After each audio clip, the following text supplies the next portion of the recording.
সুপ্রিয় শিক্ষার্থীবৃন্দ, তোমরা কি বলতে পারবে আমাদের জাতির জনক বঙ্গবন্ধু শেখ মুজিবুর রহমানের জন্মসাল কত? স্বর্ণা, তুমি বলো। 1920 সাল 17 মার্চ। বাহ, খুব সুন্দর। সবাই একটা হাততালি। সুপ্রিয় শিক্ষার্থীবৃন্দ, 2020 সালে জাতির জনক বঙ্গবন্ধু শেখ মুজিবুর রহমানের 100তম জন্মবার্ষিকী পালিত হবে। সেটা স্মরণীয় করে রাখার জন্য প্রত্যেক বিদ্যালয়ের সপ্তম শ্রেণীর শিক্ষার্থীদের জন্য মাধ্যমিক ও উচ্চ মাধ্যমিক শিক্ষা অধিদপ্তর একটি প্রোগ্রাম হাতে নিয়েছেন। এই ধারাবাহিক এটা মূল্যায়নটা তোমাদের বার্ষিক পরীক্ষায় 10 নম্বর যোগ হবে। ম্যাডাম, কাজটি আমরা কিভাবে করব? এই কাজটি করতে হলে সপ্তম শ্রেণীর শিক্ষার্থী বন্ধুরা তোমরা 10 জন করে 3টি দলে ভাগ হবে। তারপর তোমরা তোমাদের এলাকায় বা মহল্লায় মুক্তিযোদ্ধা আছেন, ওনার বাড়ি গিয়ে তোমরা ওনার একটা ভিডিও ধারণ করবে। এই কাজটি করতে হলে তোমাদের কিছু জিনিসের দরকার হবে, যেমন ভিডিও করতে হলে একটি ক্যামেরা লাগবে। ক্যামেরা এমনভাবে সেট করতে হবে যেন ভিডিওটা নড়ে না যায়, সেটার জন্য একটা স্ট্যান্ড লাগবে। তারপর যখন তোমরা এটা লিখবে, সে লেখার জন্য তোমাদের কিছু ক্লিপ বোর্ড লাগবে। ম্যাডাম, আমার দাদু একজন মুক্তিযোদ্ধা, আমরা কি তার সাক্ষাৎকার নিতে পারবো? হ্যাঁ, অবশ্যই নিতে পারবে, কেন পারবে না। ঠিক আছে শিক্ষার্থী বন্ধুরা, আগামী ক্লাসে বিস্তারিত আলোচনা হবে, তোমরা সব ব্যবস্থা করো। সবাইকে ধন্যবাদ।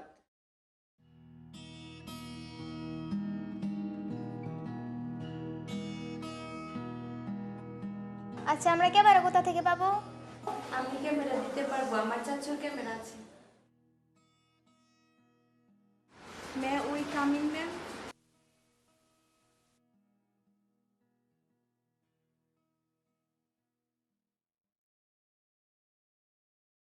ম্যাডাম, আপনাকে বলেছিলাম না ওই যে সপ্তম শ্রেণীর শিক্ষার্থীদের একটা উদ্যোগের কথা। ও আচ্ছা, হ্যাঁ, নিঃসন্দেহে এটি একটি ভালো উদ্যোগ। কাজটি করতে তোমাদের কোনো অসুবিধা নাই তো? তাহলে তোমাদের ক্যামেরা এবং যাবতীয় অন্যান্য সব কিছু কি ঠিক আছে? করতে কোনো অসুবিধা নেই তো? আর এই কাজটি করতে যদি তোমাদের কোনো অসুবিধা হয় তাহলে ইংরেজি শিক্ষক গাজী শরীফ স্যারের সাথে যোগাযোগ করতে পারো।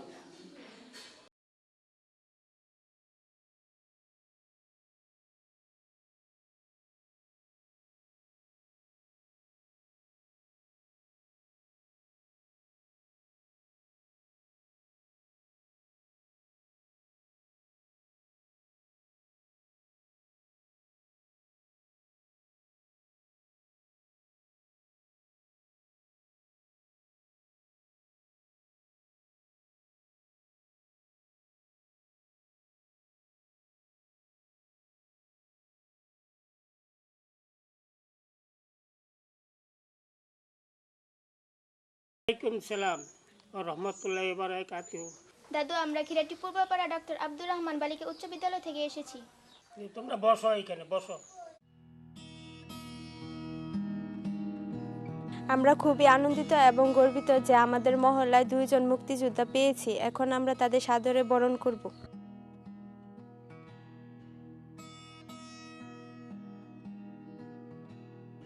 যেহেতু আমরা মুক্তিযুদ্ধে দাদুদের পেয়ে গেছি, সুতরাং আজ আমরা তাদের কাছ থেকে অনেক কিছু জানতে পারবো।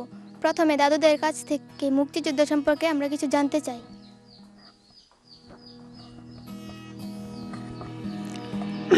আসসালামু আলাইকুম।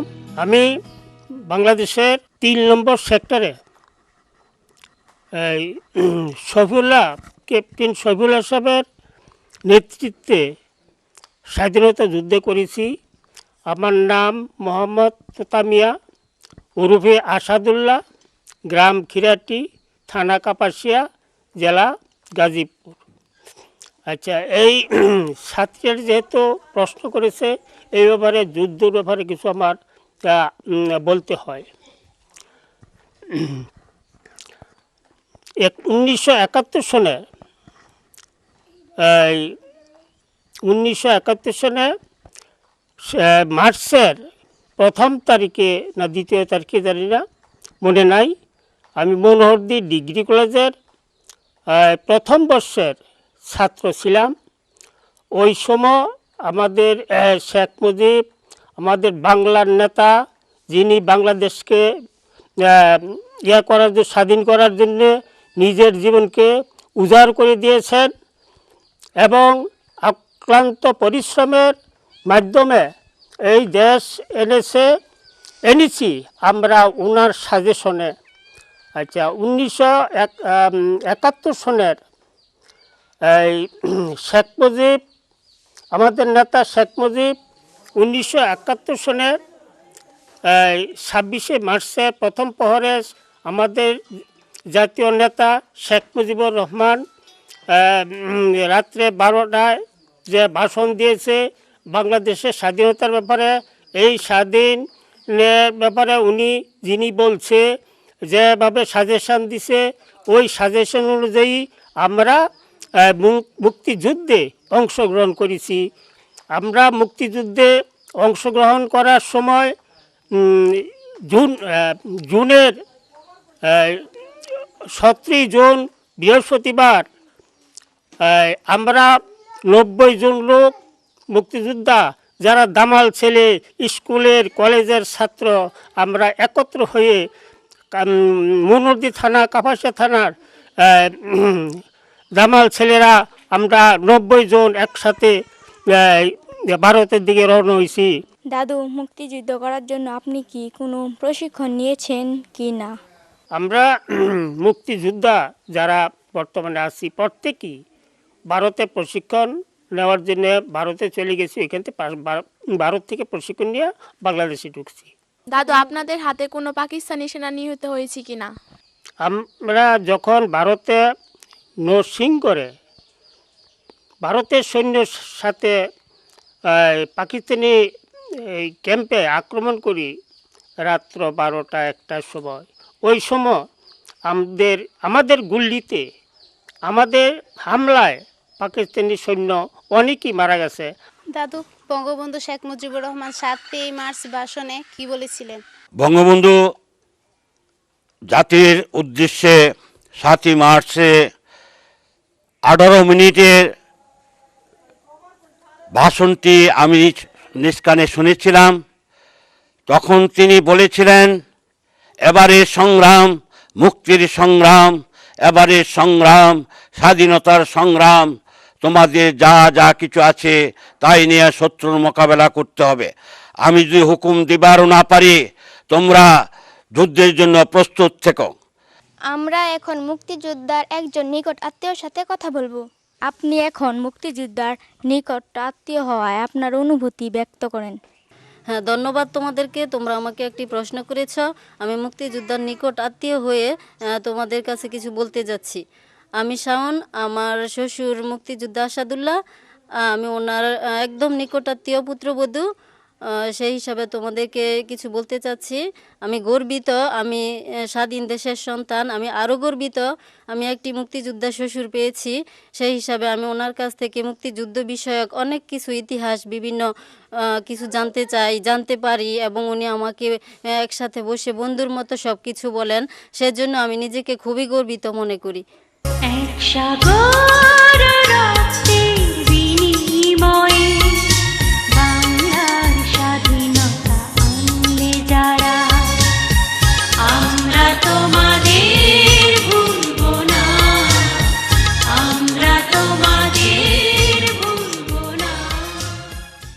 আমরা এখন এমন একজন ব্যক্তির সাথে কথা বলবো যিনি মহান মুক্তিযুদ্ধ স্বচক্ষে দেখেছেন। দাদু, আপনি তো মুক্তিযুদ্ধ সচক্ষে দেখেছেন, এই সম্পর্কে আমাদেরকে কিছু বলেন। আসসালামু আলাইকুম ওয়া রাহমাতুল্লাহ। আমার নাম ডি এম মুজিবুর রহমান, আমার গ্রামের নাম খিরাটি। আমার যখন মহান মুক্তিযুদ্ধ আরম্ভ হয় তখন আমার বয়স ছিল 13-14। তখন আমি ক্লাস 7-এ পড়ি। আমাদের বাড়ির পাশে মনোহরদী থানা, ওই থানায় ওই পাক বাহিনীর ক্যাম্প ছিল। এই ক্যাম্প মুক্তিযোদ্ধারা আক্রমণ করেছিল 4 পাশ থেকে। এক দল ছিল খিরাটি, আরেক দল ছিল মনোহরদীর উত্তর সাইড, আরেক দল ছিল মনোহরদীর দক্ষিণ দিকে, আরেক দল ছিল মুক্তিযোদ্ধারা ছিল পূর্ব দিক থেকে। একসাথে তারা সকাল ভোর 4টার সময়, প্রায় 4টার সময় আর তাদের উপরে আক্রমণ করে মুক্তিযোদ্ধারা পাক বাহিনীর উপরে। সারাদিন যুদ্ধ চলে, সারাদিন এই 24 ঘন্টা প্রায় শেষ। রাত্র যখন প্রায় 10টা তখন সেই পাক বাহিনী পরাজিত হয়। আমরা দৌড়ে সেই ক্যাম্পে যাই। পাক বাহিনী কিছু ওইখানে লাশ পড়েছিল। আমরা গ্রামের লোক এবং আশেপাশের লোক সবাই দৌড়ে গিয়ে সেই লাশগুলি প্রত্যক্ষ করি এবং ওইখানে তারা অনেক খাদ্য এইগুলি ফেলে রেখেছিল।